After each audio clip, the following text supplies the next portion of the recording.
is it the right and proper thing to have done, as the Home Minister said in Parliament, to let the census happen first, the delimitation next, and then determine which of these seats to get reserved? Because he did make an important point. For example, if Wayanad got reserved, or if Hyderabad got reserved for 2024, Shama Mohammed and the Congress and Owaisi would be up in arms saying, ye kya ho gaya? This is political partisan action, and therefore he's saying let it happen through a quasi-judicial process. Rahul, No, so can I come in? Rahul, it may be very easy to say that we should have it next year, and we are ignoring the practicalities when we say it should happen at such a great haste. Clearly, the constitutional amendment done last time says that the next exercise of delimitation will be post 2024. And I think that we will need to keep in mind. Remember, the Kuldeep Singh Commission was appointed in 2002, and it went on and did its job over a few years. So in preparation for the delimitation, whenever the 2021 census data is ready, the process of identifying or the process of taking forward the delimitation can be carried on. So I think to expect this to happen prior to the 2029 elections would be very unrealistic. No, so one second. This is one second. Sandeep Shastri, are you saying it cannot happen before the next Lok Sabha elections, or are you also of the view that it's only likely to happen after the next Lok Sabha elections? There is no question of it happening before the next Lok Sabha election. Why not?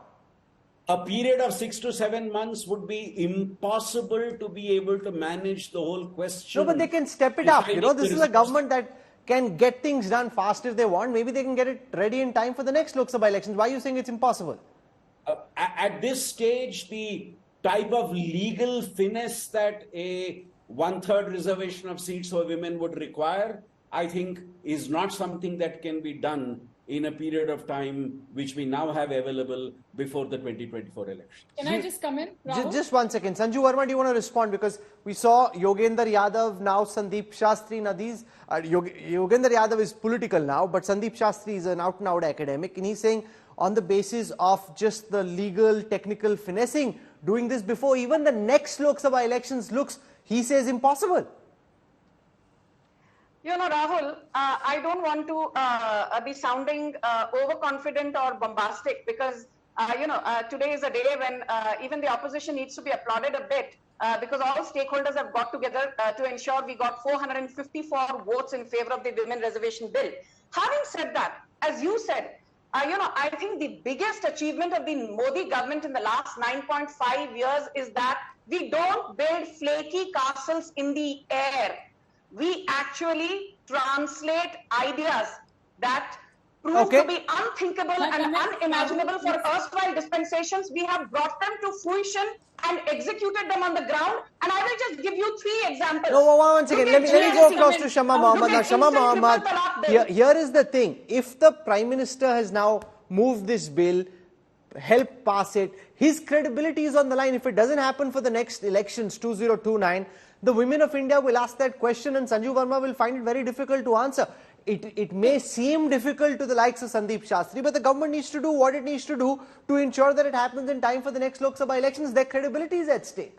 Yes, so that's what I'm telling you, Rahul. You spoke about consensus, you would make a problem. Was there any consensus when Article 370 was taken off? Was there consensus in triple talaq? There was no consensus in many other things. But I thought you were unhappy at that time. You should actually be applauding them that they're going by process and procedure. I'm happy with the triple talaq, no denying it. But what I'm trying to say is that there was no consensus. See, this is not, Narendra Modi is not a man of consensus. So why suddenly consensus? And my only thing to Sanju Verma is, when we passed the bill in 2010, we did not put in delimitation. Why this delimitation? You're a woman. I'm saying let's not wait for a delimitation. Go ahead and like you said. Delimitation. No, one second. That's a very facile argument, Shama Mohammed. We do not. But respond to the argument the Home Minister made. What if Wayanad got reserved? No, because if it happens in an ad hoc fashion, you try and push this through before the next Lok Sabha elections. You have to decide which of those 543 seats will get reserved. What if Hyderabad or Wayanad get reserved? Then you'll say cheating ho gayi hamare saath. Then you'll accuse the government of bias. Let it get reserved. Why not? Let it. You are saying let it get reserved. I don't think Rahul Gandhi will be very happy with that. Rahul Gandhi may not be very happy with that if it gets reserved. Rahul Gandhi spoke with his heart. I saw it. And I think Shamika Ravi has said a very important point. She said 50% women now in corporation and panchayat. Shamika Ravi, that is my government which passed it in 1993, and Rajiv Gandhi started it. 33% reservation for women in corporation and panchayat. What we say we do, my dear.